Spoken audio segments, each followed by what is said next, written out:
Hello guys, আজকে আমি আপনাদের দেখাবো যে আপনি আপনাদের নিজেদের বাড়ির যে সুইচ বোর্ড তার আর্থিংটা আপনি কীভাবে টেস্ট করবেন সেটা আজকে আমি দেখাবো।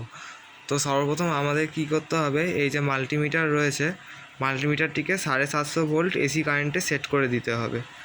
এসি কারেন্টে সেট করার পর আমাদের যে প্রোব দুটো এই প্লাগে যেরকম লাগানো আছে, যেমন ফেজ নিউট্রালে কানেকশান করতে হবে। কানেকশান করার পর প্লাগের সুইচটি অন করতে হবে। আগের সুইচটি অন করার পর আমরা মাল্টিমিটারে এখানে ভোল্টেজ দেখতে পাচ্ছি। এবার আমরা কি করব, আমরা আবার প্লাগের সুইচটিকে অফ করে দেব। এবার প্লাগের সুইচটিকে অফ করে দেওয়ার পর আমরা কি করেছি, এই যে ব্ল্যাক প্রোব যেটা ছিল সেটিকে আমরা আর্থের লাইনে দিয়েছি। আর্থের লাইনে দেওয়ার পর আমরা কি করব, আবার আমরা সুইচটা দেব। আমরা আবার এই সুইচটা অন করব। এবার আমরা এখানে দেখতে পাচ্ছি যে আমাদের এখানে ভোল্টেজ দেখাচ্ছে।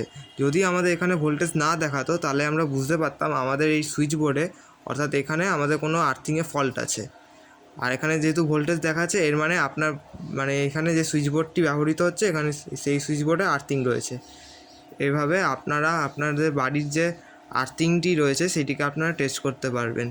ভিডিওটি কেমন লাগলো অবশ্যই কমেন্ট করে জানাবেন, এবং ভিডিওটি ভালো লাগলে চ্যানেলটিকে অবশ্যই সাবস্ক্রাইব করবেন এবং লাইক করবেন, এবং ভিডিওটিকে বেশি করে শেয়ার করে দেবেন আপনার ফ্রেন্ডস এবং ফ্যামিলি মেম্বারদের সাথে। Thanks for watching.